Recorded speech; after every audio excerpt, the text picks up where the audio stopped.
Hello. It's Wednesday on Project Life Size, and I'm going to teach you how to bake.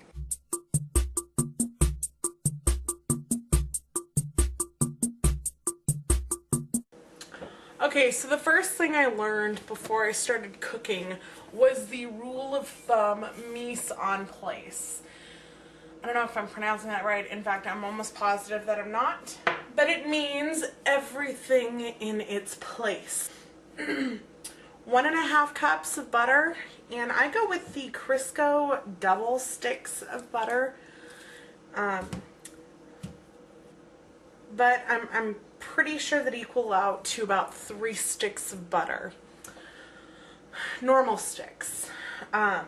So you have your butter, you have 3 cups white sugar, 5 cups all-purpose flour, 4 eggs, your 2 teaspoons of baking powder, salt, vanilla. Am I forgetting anything? I should hope not, because away we go. Now, these are going to be the kind of cookies that... Oh, we're baking cookies, by the way. I don't know if I mentioned that. These are going to be the kind of cookies that you roll out and cut into pretty little shapes for any occasion. So, let's begin.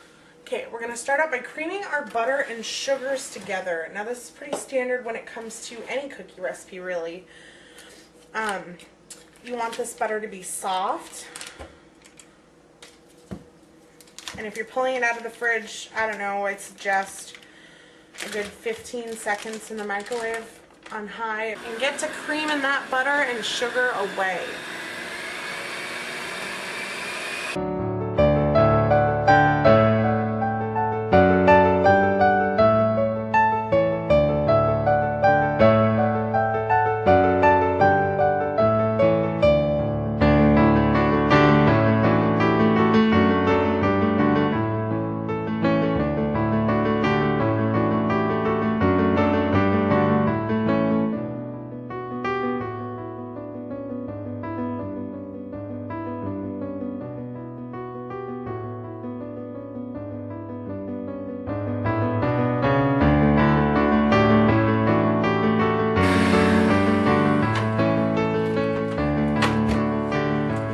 Next, we're going to add the flour, the baking soda, and the salt.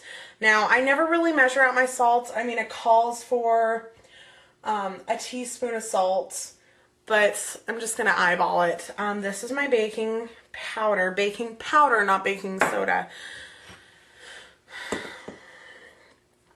And then we're just going to go ahead and slowly start mixing that as we pour in our flour.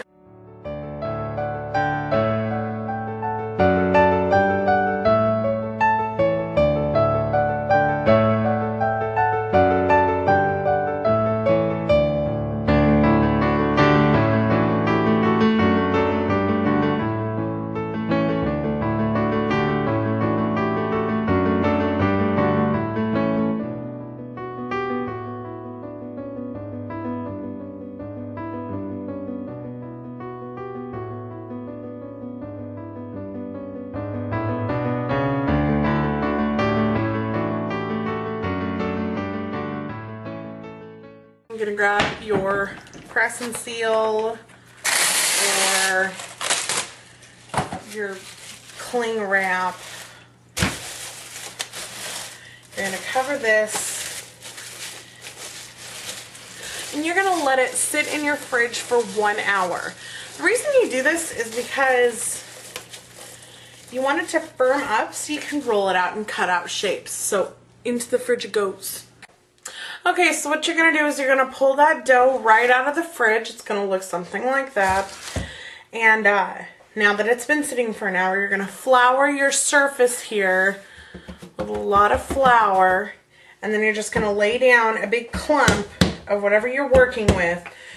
Sometimes it's good to put it on wax paper. It makes it a lot easier to transfer. And go ahead and cut. I like to try to squeeze as I come back up because I can kind of lift it a little bit and it makes it not so hard to get up, and then you don't get breaks like that. If you do get a break, don't worry. You can always patch it up either with your fingers or just with some water or egg. Those will both work. Make sure to keep your area well floured and your rolling pin well floured as well. So cut out some more shapes and come see me in a minute. Now, once you've got all your shapes, you're going to go ahead and pop that in the oven at 400 degrees for 6 to 8 minutes, just until they're nice and golden and their edges might be a little browned, and that's okay. That's how we want it. So, there's a little bit of flour on the bottom of this pan. So go ahead and pop those in the oven, and I'll see you in 8 minutes. Okay, so after 8 minutes, your cookies should be done, and they should look something like this. Now, you could decorate it, or you could eat as is. They make really good cookies. And you should probably move them to a wire rack about 2 minutes after you've left them on the pan. Anything else? I think that's all. Happy holidays, you guys. Take care. Bye-bye.